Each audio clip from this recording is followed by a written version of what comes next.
I want to be on the Inc. 5000 fastest growing private companies list. As a new company, the goal is to hit $100,000 in that first year, and then in 3 years, be at 2 million. That's the fastest way to be on that list. If we're to make that list, we've got to hit 2 million next year. The only way to do that in our current state right now is by breaking things. And what didn't help us is pausing client acquisition from April to September. Well, we literally acquired 0 clients because things were not quite breaking, but getting very, very stressful. Why do you want to be on Inc. 5000? Because anybody can buy their way onto an Inc. domain or the Inc. domain for like an article or something like that. Or you can buy your way onto Entrepreneur, or you can buy your way onto Forbes. You can't buy your way onto the Inc. 5000 list. You have to earn that. I have to address the I don't like goals. General goals, in a general sense, I think are great things. Now, the SMART goals, I think, are dumb. So here's my beef with that. So you set a goal with a specific timeline and you don't achieve it, right? Now what? What are you going to do? For me, business is always about what can we do with this business that enables us to live the lives that we want and not have this business run us. That's also why I get scared about extreme growth, because then it's the Fight Club thing, right? It's the you don't own things, they own you. I don't run this business, the business runs me. If it gets too far out of control, I'm no longer in control of what's happening. And some of that's good. So you need to push yourself. You need to do that in order to grow. But when you go too far and then you lose sight of what you originally wanted in your life, now you got a problem.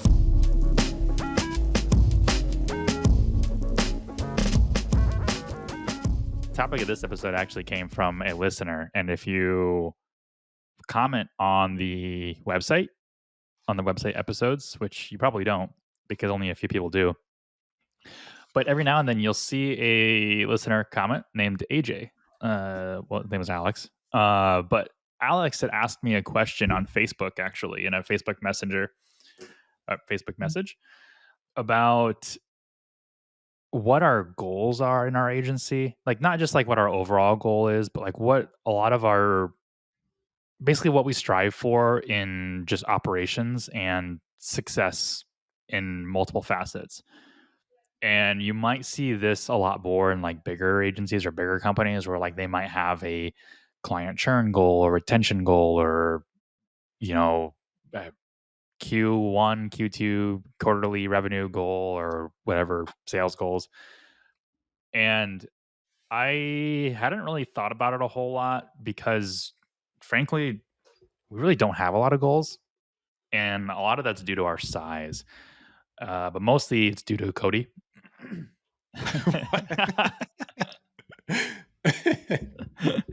If you ask me, I have tons of goals. I have tons of revenue goals. But which I don't oppose.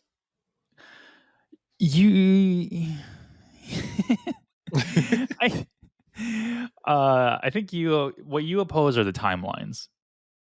And yes, like I could say I want to get to 1 million in revenue, and you'll be like, okay, cool, let's do it. And I'd be like, yeah, but like in 2 years, and you're like, how about 10? That's an exaggeration. I just like to push things and hope things don't break.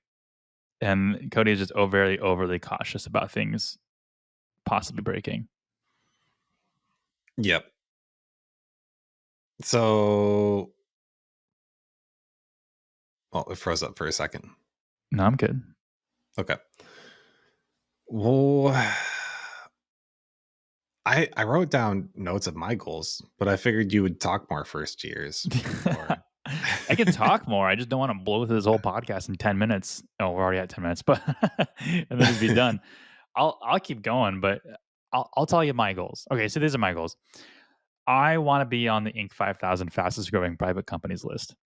And to do that, you have to, the rules are weird. Like, you have to do it in like a 3-year time period, in which year one was you had a minimum revenue of $100,000.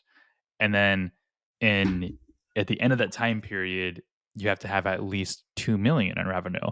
So in theory, you could be at 100 or 1.9 million in year one and 2 million in year 3. And you could still make that list as long as nobody grew faster than you in that time period. However, if you only grew $100,000 in that time period, you're probably not going to be on the list. So, uh, as a new company, the goal is to hit $100,000 in that first year, and then in 3 years be at 2 million. That's the fastest way to be on that list. However, it's not the only way. We can take 5 or 6 years to get on the list, because as soon as we hit that 100,000 minimum mark, we're now eligible. We just have to get to that $2 million mark fast enough for the growth to be worth being on the top 5,000 fastest growing companies. And it's absolutely attainable. It's just, if you want to do it in that first 3 years that you're eligible, it's insanely hard. And this is kind of the impetus of my revenue goals that I have. So, last year we talked about how we closed out at 233,000 in revenue. And I know, like, we've also had a podcast episode on how revenue is a fake vanity metric, which it is, but apparently that's all Inc. 5000 cares about. So, we closed out at 233,000 in revenue. And then I did some calculations. So I was like, okay, well, if that's our first year at 233,000, then we basically need to hit 750 the next year, and then 2 million the third year. And that's insane growth. We were pretty close to on the path of 750 this year, and with the franchise that we secured, but then it didn't turn out to be the way that we wanted it to be. But we're still hopeful for that franchise to pick We back just up. didn't expect it to be, right? I mean, Yeah. I mean, the relationship is still really good. It's just like, I think they have some, I don't want to say draconian ideas about how they run marketing in the seasonal industry, but counterintuitive to what was expected. And anyways, we'll still, if I have to guess, I mean, I'm sure we're going to do a revenue number or recap at the end of this year, but if I had to guess, I think we're going to close close to 600, which is still insane growth. Like, what would be like 5 something, but that's still 100% growth, even more than that. But anyways, I'm getting sidetracked. Next year, if we were to make the list by 2025, so the 2025 list is 2024 and before, but if we were to make that list, we've got to hit 2 million next year, which is even more growth than anticipated, or than last year. And the only way to do that in our current state right now is by breaking things. And what didn't help us is pausing client acquisition from April to September. Well, we literally acquired 0 clients because things were not quite breaking, but getting very, very stressful. And we just needed to prepare for healthy growth rather than, crippling growth. So I talk to Cody about these ideas all the time about my revenue numbers, and he just like, okay, seems lofty of you. I support you. Not my goals though. And that's okay, because I've got other goals. I've got like conservative goals. So like conservative goals is like grow like 25% year over year. And then I have like the 100% year over year growth, which means just like on average year over year, we get 100% growth. And how that kind of plays out is, in our like first couple of years, we had like 172% growth. It's really easy to do when you go from $30,000 in revenue to like 80,000 in revenue. But then the next year we might have 70% growth. Well, if you average the two out, they should equal about 100% year over year growth over those 2 years or 3 years. So that's like the standard goal. Then there's the ambitious goal, which is year over year double, like every single year, and at minimum. So if we hit 130% growth the first year and 110% growth the next year, that would be meeting the goal. But in the previous example, if we did 130% growth over the first year, but then 70%, then we would miss that goal. So those are pretty much my only revenue goals that I've been focusing on. It's just the Inc. 5000. And then after that, it's just steady incremental growth after that. why do you want There. to be on Inc. 5000? Um, why not? So there's a lot of reasons, and I think mostly it boils down to flexing. Because I can tell you why I don't. I mean, not why I don't, because that's not the why it I know is I know why you. not I think I a. do know why you don't. Yeah, If I I mean, take I it, can I have multiple reasons, but I I, can I, say I why it's not a goal, but I want to know why it is a goal of yours. it's a goal of mine for the same reason it's a goal of everyone's because one, it's exposure. It's an impressive accomplishment, and it is that social proof, right? Because anybody can buy their way onto an ink domain for or the ink domain for like an article or something like that, or you can buy your way onto Entrepreneur, or you can buy your way onto Forbes, but you can't buy your way. Well, I guess without investors, you can't buy your way onto the Inc. 5000 list. You have to earn that. And if you're on that list, that's also a gateway for getting into other publications for free as well. And I don't know. I just want the Inc. 5000 plaque behind me. But I think I know. I think I know why. One of the main reasons why you don't want to be on there Why is that? because 90% of the companies that end up on that list end up folding. Yeah, it's part of it, right? I mean, a lot of them implode.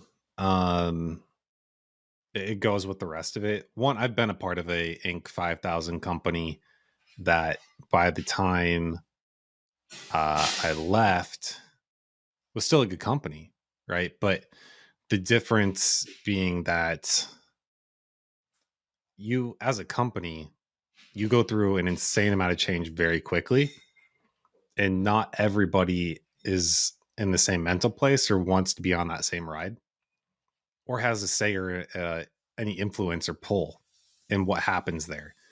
And it ends up just being a lot of collateral damage for many people, for clients, because things break, for employees, because they thought they were signing up for one thing. And then a year later, it's completely something else. And, they had no influence or say in any of that. Um, Do you know what number that's on the list your last company was at? no, I don't care. That's the thing. I mean, because growth is a goal of mine. Growth is a good thing. I like growth. But this goes into okay. I have to address the I don't like goals. And I have to explain what I mean by that too. Although the best person to explain it, it's basically my entire goal alignment philosophy is with Scott Adams, the Dilbert guy, right? Who wrote the Dilbert comic. I did research before this episode because I wanted to find the link. There's a article by him in the Wall Street Journal. It's actually a clip from his book, which I didn't read because I just read it and said, "Yep, this is how I feel, pretty much exactly." So I don't really think I'll get much from this because I feel like I could write it myself too. Um, General goals, in a general sense, I think are great things, right? Loosely defined. Um, now the SMART goals I think are dumb. What is it? Uh, Specific, uh, measurable, attainable, timely, blah blah blah. Right? you meant yeah. Well, specific, measurable, attainable, realistic, and time oriented. Yeah. So here's my beef with that, and I'm just repeating what Scott says. So you set a goal with a specific timeline, and you don't achieve it. Right? Now what? What are you going to do? What are you supposed to do if you didn't achieve the goal? Um, I think the Japanese have a word for this. It's called seppuku. So if you're me, you beat yourself up. I think most people do this. You set a goal, you don't achieve it, you beat yourself up, you get down on yourself, and congrats. Now you feel worse about yourself. So of course you can just set a new goal and repeat the process of, you know, not achieving it, or congrats, you achieved it. Now what? You did it. Good job. You're still going to make a new one. Um, I think loose goals are good in a general direction because they help you define the system to achieve the goal. And that's the most critical thing is the system. So you find the direction you want to be going in, the general thing. So, for example, growth. You need a system for growth, or you should have one. You can grow without a system, but it's going to be hot and messy. So, taking the goal, creating the system, and then I think then you remove the goal and you let the system go. And then you just have these milestone check-ins of, is this still going in the direction I want it to be going? Because I agree with that. I want to grow every year. I think that's a good thing. That's a good goal to have. Um, I don't want to be constrained and limited to a time orientation or a goal orientation that, unaccounting for all the other variables that could come in and impact this sort of thing, that I'm still held accountable to. It's not fair. It's not right. There are other things that are going to come in and change and impact what is affecting that goal, and you can and should account for them. It's not possible to do that beforehand, right? I think the saying is, we make goals for the person that we are, and we make them, and not the person that will be once we get there, or the person that will become along the way. And that pretty much sums up the problem too. You grow and you change and you develop as time goes on, and that changes your goals too. So, I wrote down some of the goals that I've had over the years too, Hold on, let me let because me let I've me let me let me let me talk to how you feel about SMART goals first. okay. So I think just because you make SMART goals doesn't mean you're necessarily smart. Like, especially with your goals. I like the idea of SMART goals as long as they're intelligent and not lofty. I think lofty goals should be based on systems. They should be generalizations. I think SMART goals to cover short-term milestones within your systematized goal strategy are an intelligent move. So we made a SMART goal of ourselves of having reporting done by September 1st, which I mean we had to because GA4 or there was no more Universe Analytics, Raven Tool sucks, and we had to switch to Looker Studio. And in order to get reports out, we had to have that done on time. We also made another SMART goal, which I keep getting reminded of this of like every day from people messaging me on Facebook, that we would start hiring in September. Well, it's September 8th as of recording this, and we haven't even written the job description. So, but I remember when we would have meetings in like late July and early August about timelines for specific things on when we wanted. Actually, this is before Japan. Before I even came to Japan, I was like, this is the timelines I want to abide by. And even though none of those were completed, there are like three things on the list, but none of those was completed. But because we knew the timeline, I think they got completed faster because we set a timeline versus if we didn't. And I think that's a testament to SMART goals too. It's just not being stupid with them. And there are some people who are like, I'm going to make $100,000 by the end of this year selling $1,000 packages to, uh, what is that, 100 people or something, or 10 people a month, Mhm. whatever. Yeah. Like, I mean, that's kind of dumb because you can't, that's not a lot. You can't influence a lot of that. You can't influence someone to buy to meet your goal. But a SMART goal could be, I'm going to set these systems up by these dates so that this is attainable. Mhm. And that's my only. Otherwise, if you're just going to completely dump on SMART goals, I think that's for people who aren't confident in themselves. Which I mean could describe some people. This Dilbert guy, he writes comics, Oh, so he's super rich. He's so rich I know. from Dilbert. You could be So rich, but now not confident in yourself. I no, I agree with you.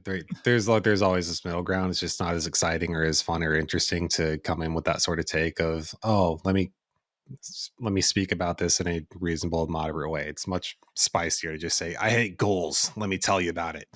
So that's what I was going for. Yeah, but you But do. no, I mean, we do this. We do this with our owner meetings where we check in and we check in on timelines of things. Because you're right. I mean, goals aren't bad, and we do them, and it holds us accountable. But you just have to be careful not to beat yourself up, and not to be completely inflexible with it, to have it set in stone and then not be willing to change things along the way. Um, so I had two more other things that I was going to say. One was just other internal goals that we had, and then just personal goals that I had. But so we talked about growth. And then another thing with that is labor hour allocations. So internally making sure that, uh, because this goes hand in hand with the growth, we, with labor hours, if we are under 60% allocated for labor hours with our team, that's a concerning place to be. It means we're going to be eating ramen noodles. It means that potentially, if this goes on for too long, that we are oversized and we Mm-hmm. need to cut back because there's too many people in here, too many cooks in the kitchen, sort of thing. You start going over 80, uh, and then it's crunch time, and you kind of just have to gauge things and measure them out and say, okay, uh, at what point do we need to bring somebody else in? Because everybody can flex. You can put in extra hours, you can do things more efficiently, but there comes a point where you want to avoid people doing the 60-hour weeks that a lot of agencies do, because they don't keep track of labor hour allocations. So that's another goal, because it is tied hand in hand with growth. And that's why when I talk about, um, and it's just because I'm salty, right? Like, I've been in the environments of, you know I want to be Inc. 5000, I want to double every year, and then the consideration for labor allocations goes out the window. Honestly, the consideration period, the consideration for anybody and everybody that's not you and what you want, um, gets backburnered, and then a lot of people get burned, and it's just mean. It's just mean. And so that's why it's always, growth. Yes, absolutely. And this is why we just come back and we agree is, yeah, we're not going to do it at the expense of hurting people, whether it's clients or our team too. Yeah, I think if you need a refresher on like the labor rate allocation, I encourage you to re-listen to or listen to it for the first time if you haven't. Episode 60 with Ilya Markov on tracking your time and why that's important, and then also cutting all the way back to episode 19, which is understanding your internal labor rate calculation and why it's more important than making money. And this is actually something that Alex corrected me on because I said something wrong about how we do things, but I think we don't want to go above 80% labor rate allocation, because if we go above 80%, that means there's basically no time for internal work or training or anything like that. And then if we go below 60%, that means we don't have enough work for our team. So being right between 60 and 80% is kind of that sweet spot. But we want to keep pushing the envelope to 80% because that means our revenue is going up because we have more labor allocation. So we need to keep hiring people. And that's really the goal, is keep pushing that. And I do have a goal with like close rates. So I people are always trying to improve close rates. And I think if you're improving to a point to where like you're saying your close rate's like 80% or 90%, increase your prices, man. Like, you shouldn't be having a close rate that high. And it should be a lot lower. It should be like 30%. And I mean, I guess it shouldn't be. It could be whatever you want it to be, but my goal is 30 to 50%, because that just means that I know we're priced adequately. And if it starts dropping down below 10% or below 10%, below 30%, or it starts getting low, either, there's an economic issue, I suck at selling, or our prices are too high. So with Well, labor and rate, this is factoring for sources, right? I mean, the fact that we've really just done nothing but inbound, and the people who yeah, do contact us are all very interested. yeah, I think we've got about a 50% close rate. But yeah, that's because everybody. I'll look on HubSpot and see what HubSpot says. I got to close some of these sales out. but I think our close rate, according to HubSpot, is yeah, it's actually what's the dark green closed one 51.61%. So it's about half. It's probably a little bit lower than that because I've got to move some deals to close loss. Um, but also if I don't hear back from people after like 4 weeks, I just move them to lost and I forget about them. So it could be a little inflated on the low end because I don't do my follow ups. But same thing with like labor rate. If you're getting to a certain point, you should reset it and make sure it goes back down to 60% as you hire, and then continue to keep moving it up. That's at least our goal. But when we were back in April, what was our labor rate was at what 120%. Yeah, it was terrible.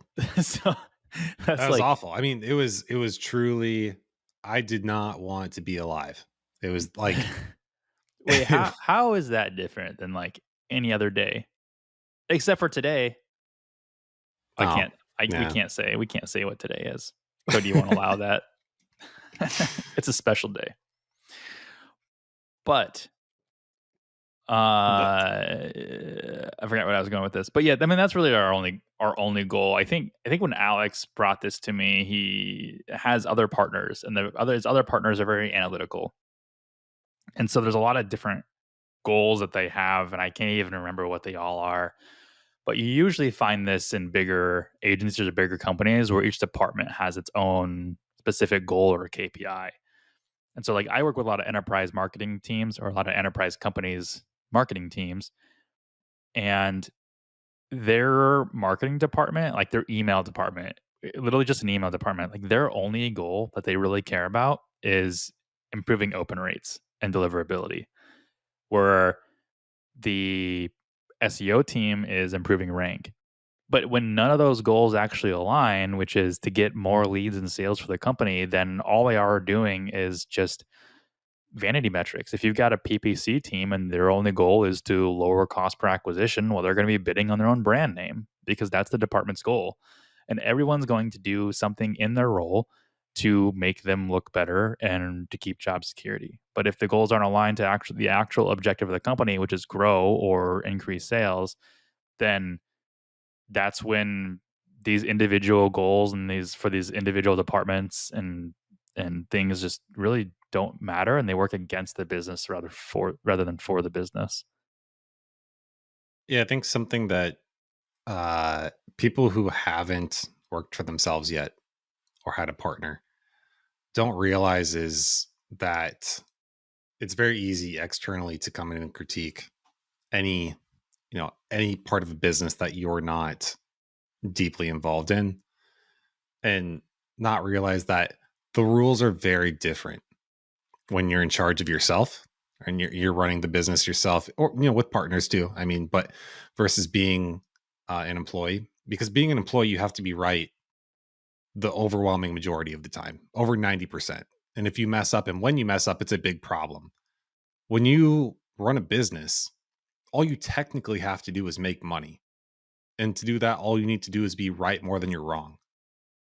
So when there are issues or there are problems or disagreements and stuff, you grow as people and you grow together and you work through them. But I think a lot of people want this very rosy picture of um, you know, partnerships work in this way, and you have to follow this very clear outline thing.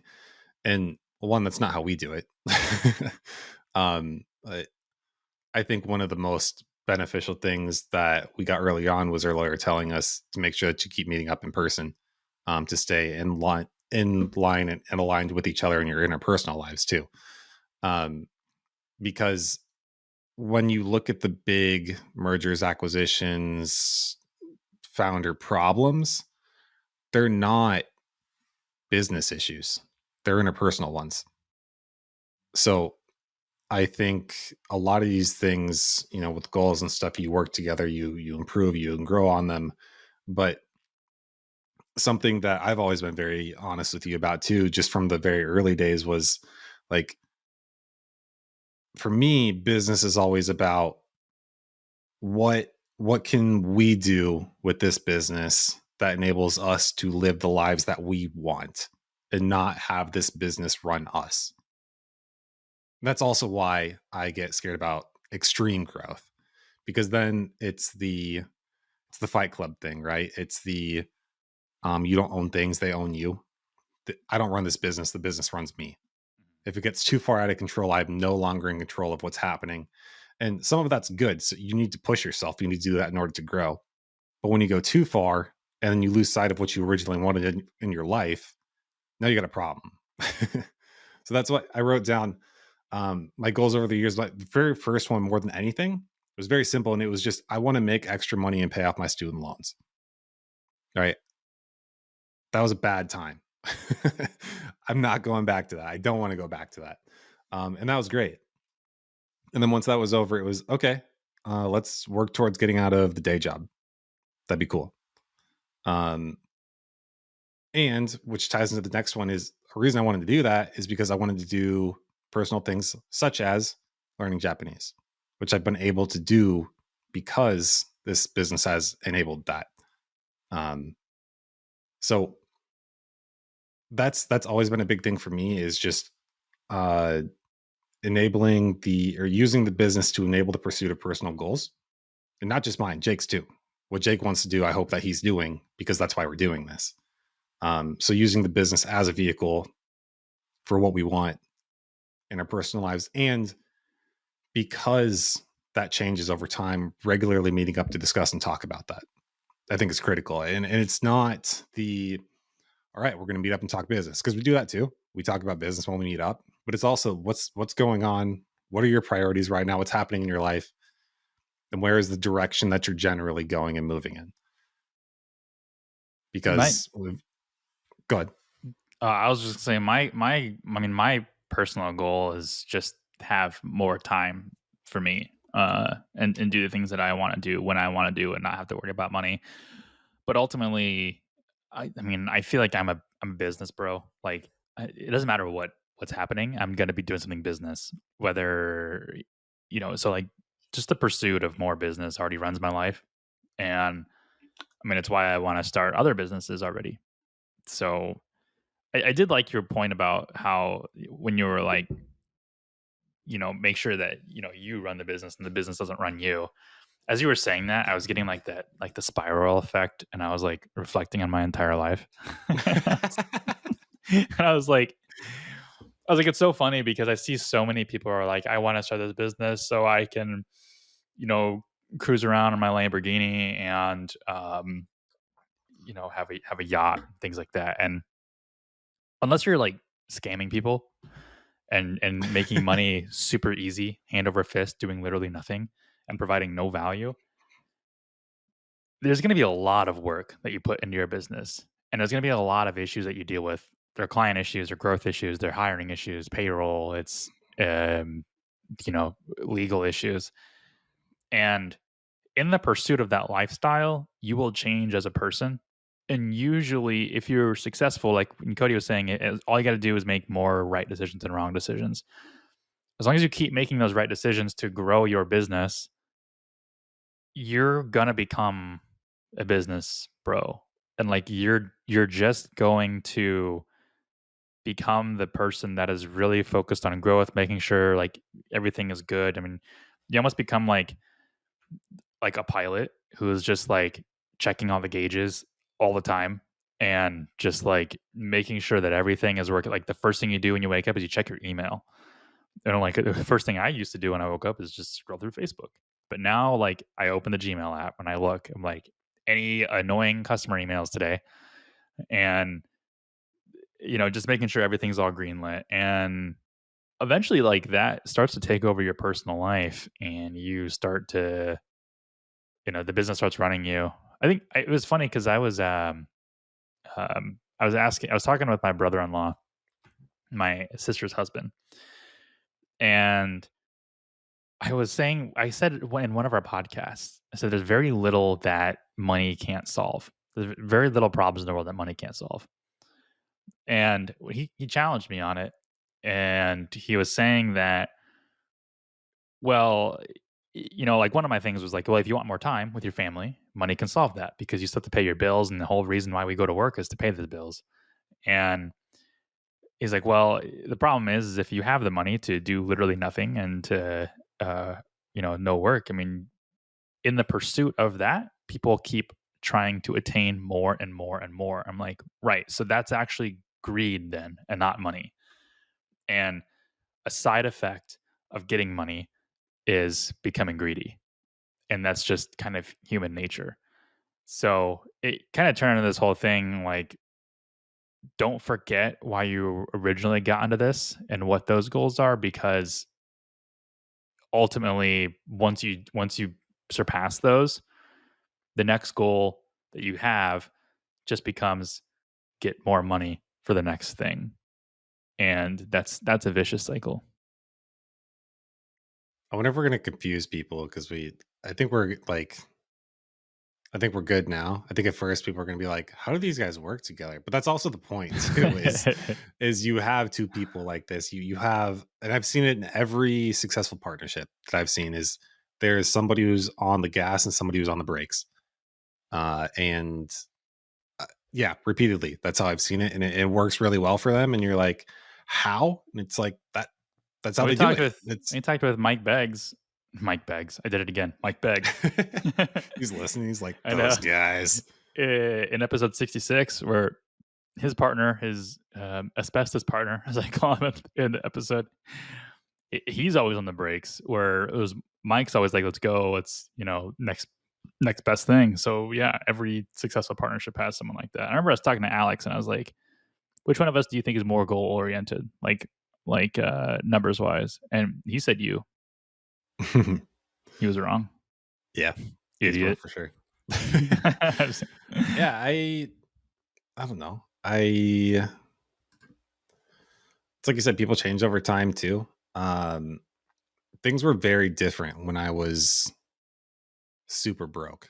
There's a difference between being negative broke and then just being mid. I'm happy being mid. I think a lot of people when I was super broke mistook me for being greedy, even. And I just wanted to be normal, right? And normal, not like sorry, debt's normal, right? That's the normal thing is drowning terribly in debt. Um, but and in bad debt, right? That's the normal thing, which is scary. Um, but yeah, once I got here and I just realized like, yeah, I want to do well, but I don't need to be Jeff Bezos. I'm okay with that. I It's not a bad thing to live a simple life, right? Yeah, But I want to have fun doing it, and I want to be surrounded by good people while doing it, and have a good time. And balancing all those things, those are goals, I think, I and they're just it, not as easy to measure. I don't know if I could have. I don't know if I could bear the responsibility of the Jeff Bezos money, but I could. I do want the FU money, but I feel like once it's a progression, right? Like once you get up to that point to where like you can afford a yacht. Jeff Bezos has like a super mega yacht. You're just like, uh, okay, that is seems more attainable now. But even like even now, I'm like, something like a yacht just feels not. I don't even want to have a boat right now. Laura wants a boat really bad. And I'm like, I don't even want a boat right now. I gotta store it. I gotta drive it. I haven't driven a boat in years. We have to Yeah, I make don't want plans to go out on the lake. it's effort. You got to take time. You got to I've never okay, I've told you my take on camping too, right? With campers and that whole thing. Mhm. It's Oh, just an insult to the third oh world. yeah. No, I Yeah. don't know. Yeah, you did. You said it on the podcast, I think. Okay. Yeah, But that's how yeah, I feel. I feel like yeah, I think I think just okay. So we get a lot of people who just like are just tuning into the podcast. I didn't have it listened I'll to. tell Like, them again. I'll yeah, tell let's them hear it again again. exactly how I feel. I think camping in America is an insult to third world countries because we have, especially the people who have campers, right? Because they have a nice home, they have this great place where they can live permanently, in a very nice way. And they say, you know what? Let's go live like third world countries do for fun. Let's leave the nice house that we have and go rough it because that's exciting. That's this fun thing. I don't want to do that. Like I work hard so that you said recently, I don't think we ever officially said it. We bought a house. We're getting a house. Oh I'm yeah. excited to just stay there and not leave and not go anywhere because I've earned it. That's a nice thing. I don't. And it is a joke. I get it. S'mores are great. I like s'mores. I like campfires, bonfires, all You're that sort of stuff. wrong, but I can't like logically say why you're wrong because the point you make is, I think, right. I just, let me go camping and feel good about it. Yeah. I, And I, it's to me, it's also more than anything, it's just a very expensive hobby. I don't get I it. think, I I think don't. it's just like getting out in nature and just, experiencing like real life and not the synthetic reality that we've built. I get that. And it makes more sense too when you live in New York and then you have a camper where you go out into the, upstate New York or something like that. That's more truly the country. You're in Iowa and you live in a town with 2,000 people and you have a camper, like you're camping already. Your house. Like this is you look across the street and there's a cornfield. Don't Okay. pretend like living in your double wide isn't camping. This isn't fair. Like you're not disconnected from nature. You could look up at the stars at night and you get to see them. There's no light pollution. You're fine. I don't get it. I don't. I say this. I say this, and I'm pretty sure my sister has a camper, but I I was it is a we nice well camper we if you're into actually campers. do want to get a camper. But we don't have the driveway No. space for it. We can't. How can we have 3 cars, which we have now, a boat and a camper? There's no way. We got to get like an off-site storage location, which my whole gripe with boats. Like I would have a boat if we had a lake house and it was docked there 24/7. I just don't want Okay. to hook. You live on a lake. That's a good reason to have a boat. Yeah. Okay. That's Mhm. that's the perfect reason to have a boat. The whole I live far from a lake and I want a boat. No And one's gonna then hear this, and she's you like, "You never voiced your opinion on a boat." you do the cost benefits analysis, right? Of how, especially in a cold weather state where half the time you don't get to use the boat. And then you do how many weekends can I actually get away from home to go use the boat? That's And then our I'm going to problem. divide this out by the cost of just renting a boat or going and staying in a We cabin or an Airbnb. And then you realize it's just not good math. we're barely home on the weekends as it is, like, and now we've got to carve out time so I can justify the purchase of a boat and then take it somewhere. I And say all this. If you got a boat and you're like, hey, come on the boat, I'll come on the boat. I'm coming yeah, on the boat. yeah, It's going to be a people with great boats are the time. coolest. Yeah. No, I want to go on people's boats. I just don't want the boat. Yeah, it's like I'm cats. okay with that. Like I I want to come over and pet your cat, but I don't really want to own one. I say that as I have 2 of them. I don't want to own them, but I will until they die.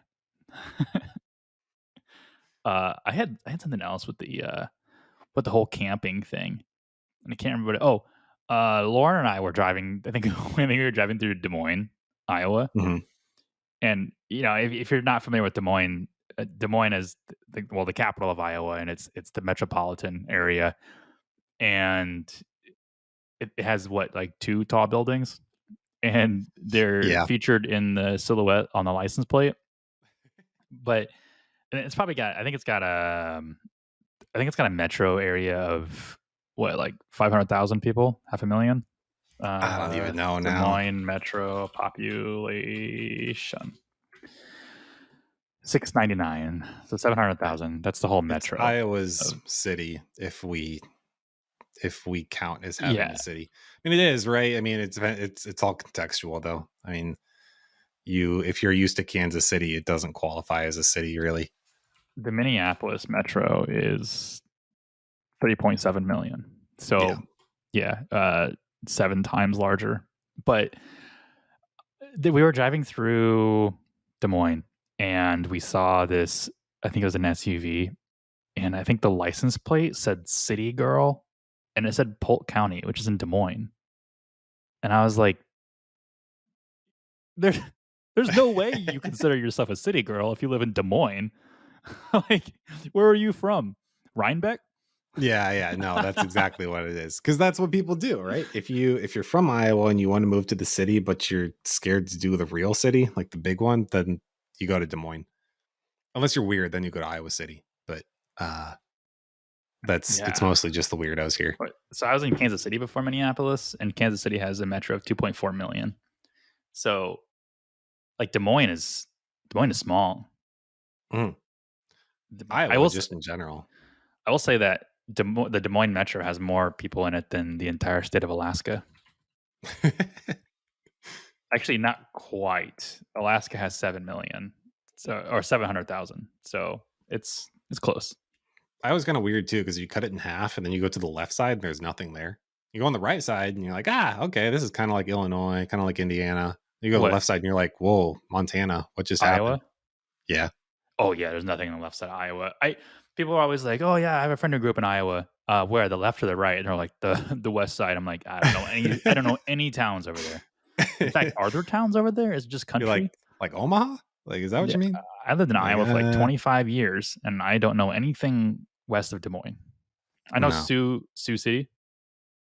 The Sioux City Yeah. is about the only one that I But know. that's also, there's like Sioux City, South Dakota, even because it's that far over. It's like you actually Clo- get to the line and then they have the cities of the other states. I know Southwest Iowa, like Clarinda, Bettendorf, not Bettendorf, Shenandoah, Just the Bedford. split between Des Moines and Kansas City, like along the way. Yeah. Well, I think Clarinda is more like actual Southwest. Like it's like almost by Nebraska, I think. Oh, okay. I Wait, don't know. You could tell me anything. You could make this stuff up, and I'd say okay. Yeah. I used to live there when I was a wee lad. A lot of these people Uh, listening to this are probably like, great, sounds wonderful. I'm going to come to Iowa sometime. If you do, let me know. yeah, we're here. But Well, you'll, Cody's there. yeah. I'll come meet you. I'm just kidding. I probably won't. I don't know you. How do you feel if you had to tell people though, like, hey, they said I'm coming to Iowa or I'm coming to Minnesota. Which one should I come to, and why? And what are the differences? What would you tell them? Go to Minnesota. Because you're Uh, there. no, there's nothing to do in Iowa. What? I don't. I don't. When I went to school, like high school in Iowa, I don't even know why we had foreign exchange students. I'm just like, you had all the schools to exchange to in the entire U.S., and you came to Cedar Falls, Iowa. Mhm. I never understood it. And so like Minneapolis, or Minnesota, there's way more. There's way more nature, like especially northern Minnesota. If you go by Duluth, it's just amazing there.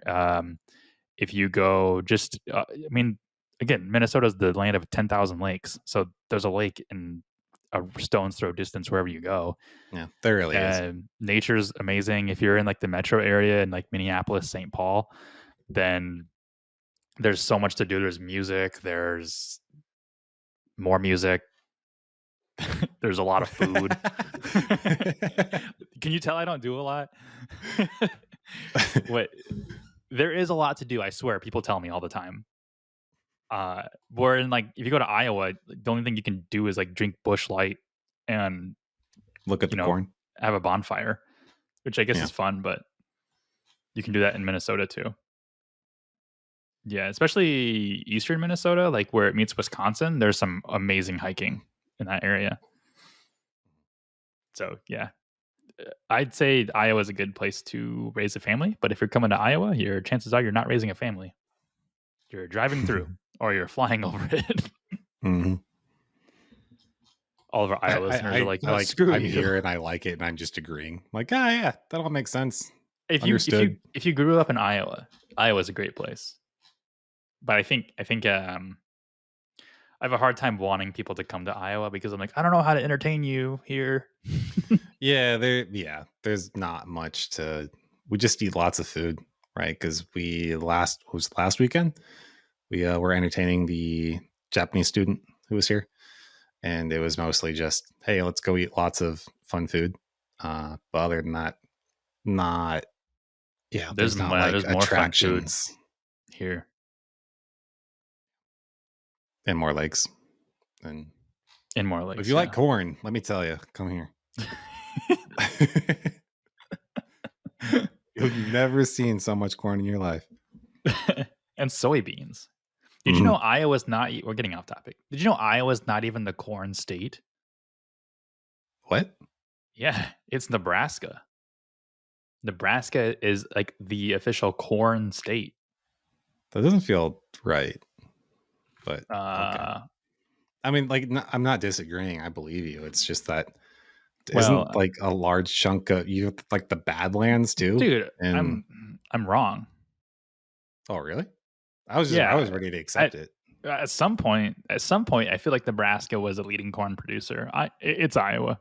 Iowa is the corn state, Ah, okay. also known as the Hawkeye state Yeah, and because that's of the Iowa City team, the Hawkeyes, college team, sports ball. sports ball. I think we're also known for the most bald eagles. Bald eagle state. Yeah, I almost hit one with my car once. I tell you that. I think that's a federal crime. I know, but what are you supposed to do? That was Go to prison. I drove.